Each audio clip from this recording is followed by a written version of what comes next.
जय श्री राधे, जय श्री कृष्ण। मंदिर श्री बंसी वाले महात्मा यूट्यूब चैनल अम्बाला शहर की ओर से आप सभी भक्तों का हार्दिक अभिनंदन है। आज हम आपको सुनाने जा रहे हैं कार्तिक मास महात्म्य के 28वें अध्याय की परम पावन कथा। लेकिन उससे पहले एक शुभ समाचार।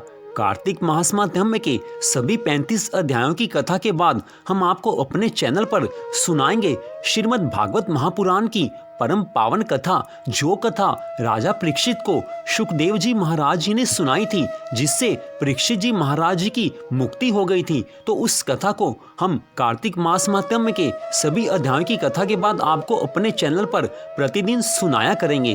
तो अब आप सुनिए कार्तिक मास महात्म्य के 28वें अध्याय की परम पावन कथा, जो कि इस प्रकार है। बोल श्री राधा कृष्ण भगवान की जय।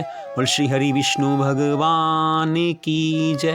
बोल कार्तिक मास महात्म्य की जय। अब 28वें अध्याय की परम पावन कथा। सूत जी कहने लगे कि है महर्षियों, भगवान वासुदेव अपनी प्रियतमा सत्यभामा को यह कथा सुनाकर सायंकाल का संध्योपासन करने के लिए अपनी माता देवकी के भवन में चले गए।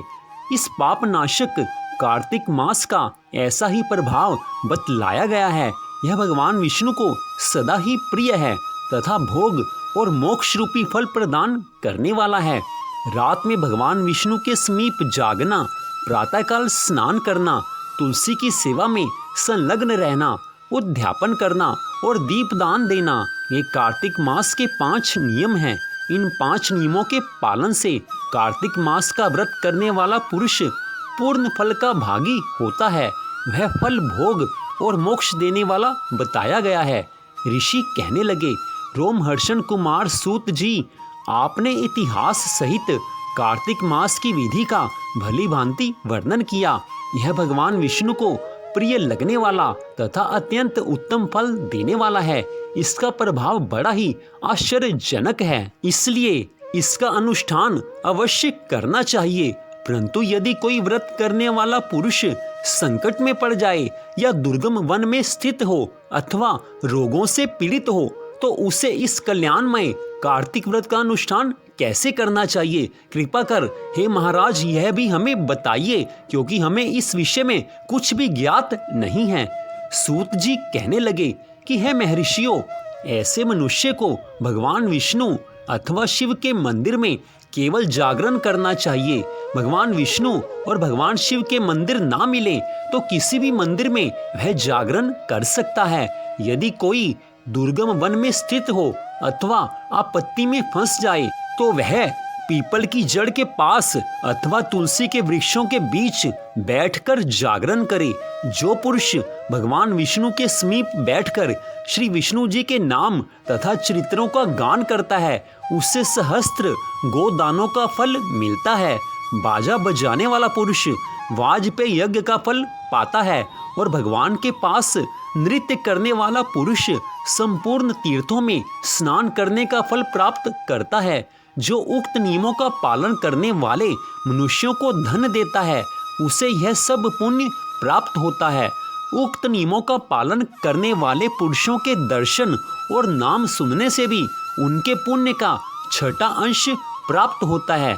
जो आपत्ति में फंस जाने के कारण नहाने के लिए जल ना पा सके अथवा जो रोगी होने के कारण स्नान ना कर सके, वह भगवान विष्णु का नाम लेकर मार्जन कर ले। जो कार्तिक मास के व्रत के पालन में प्रवृत्त होकर उसका उद्यापन करने में समर्थ ना हो, उसे चाहिए कि वह व्रत की पूर्ति के लिए यथाशक्ति ब्राह्मणों को भोजन कराए। ब्राह्मण इस पृथ्वी पर अव्यक्त रूप श्री विष्णु के व्यक्त स्वरूप हैं। उनके संतुष्ट होने पर भगवान श्री हरि विष्णु सदा संतुष्ट होते हैं, इसमें तनिक भी संदेह नहीं है। जो स्वयं दीपदान करने में असमर्थ हो, वह दूसरों के दीप को जलाए अथवा हवा आदि से उन दूसरों के दीपों की यत्नपूर्वक रक्षा करे। तुलसी वृक्ष के अभाव में वैष्णव ब्राह्मण का पूजन करे, क्योंकि भगवान विष्णु अपने भक्तों के हृदय में सदा ही विराजमान रहते हैं। अथवा सब साधनों के अभाव में व्रत करने वाला पुरुष व्रत की पूर्ति के लिए ब्राह्मणों, गौओं तथा पीपल और वट के वृक्षों की सेवा करे। ऋषि कहने लगे कि हे सूत जी महाराज, आपने पीपल और वट को गऊ तथा ब्राह्मण के समान कैसे बता दिया? ये दोनों अन्य सब वृक्षों की अपेक्षा अधिक पूज्य क्यों माने गए हैं? सूत जी कहने लगे कि हे महर्षियों, पीपल के रूप में साक्षात भगवान विष्णु ही विराजते हैं। इसी प्रकार वट भगवान शंकर का और पलाश ब्रह्मा जी का स्वरूप है। इन तीनों का दर्शन, पूजन और सेवन पापहारी माना गया है। इनसे सभी पापों का नाश हो जाता है। दुख, आपत्ति, व्याधि और दुष्टों के नाश में भी उसको कारण बताया गया है। सूत जी महाराज कहने लगे कि हे महर्षियों, कार्तिक मास आने पर कभी भी आलस्य नहीं करना चाहिए। कार्तिक मास में भगवान श्री हरि विष्णु जी की अनन्य भाव से भक्ति उपासना करनी चाहिए, क्योंकि कार्तिक मास में किया गया धर्म का हर कार्य अनंत जन्मों के पापों का नाश कर डालता है। और जब पापों का नाश हो जाता है तो मनुष्य के जीवन में सुख संपत्ति आते हैं। इसलिए कार्तिक मास में विशेष रूप से भगवान की भक्ति करनी चाहिए। कार्तिक मास में तुलसी जी की सेवा करनी चाहिए। कार्तिक मास में भगवान के पावन पवित्र नामों का जाप करना चाहिए।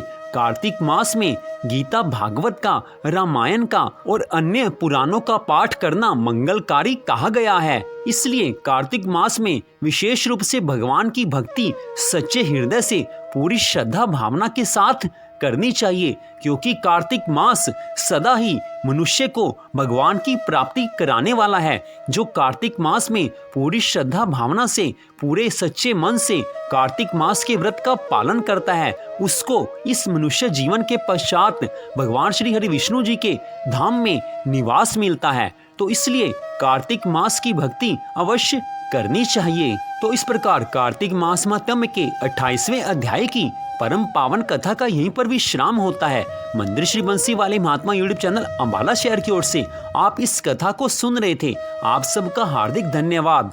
आपसे एक छोटा सा निवेदन कि आप इस वीडियो के कमेंट बॉक्स में भगवान जी का कोई भी नाम लिखें, जय श्री राधे कृष्ण, जय श्री हरि विष्णु भगवान जी, या जो भी आपको भगवान का कोई भी नाम प्यारा लगे उसको इस वीडियो के कमेंट में अवश्य लिखें, क्योंकि उस कमेंट को कई भक्त पढ़ेंगे। इससे उनको भगवान की याद आएगी। जिसको भगवान की याद आएगी उसका फल आपको भी मिलेगा, क्योंकि किसी भी तरीके से भगवान की याद आने से भगवान सदा प्रसन्न होते हैं। तो मंदिर श्री बंसी वाले महात्मा यूट्यूब चैनल अंबाला शहर की ओर से आप सबका हार्दिक धन्यवाद। भगवान श्री राधा कृष्ण जी की, भगवान श्री हरि विष्णु जी की कृपा सदा सर्वदा आप सब पर, आपके परिवार पर बनी रहे, इसी मंगल कामना के साथ जय श्री राधा रानी जी की, जय श्री कृष्ण भगवान जी की, जय श्री हरि विष्णु भगवान जी की, जय जय श्री राधे, जय जय श्री राधे, जय जय श्री राधे श्याम।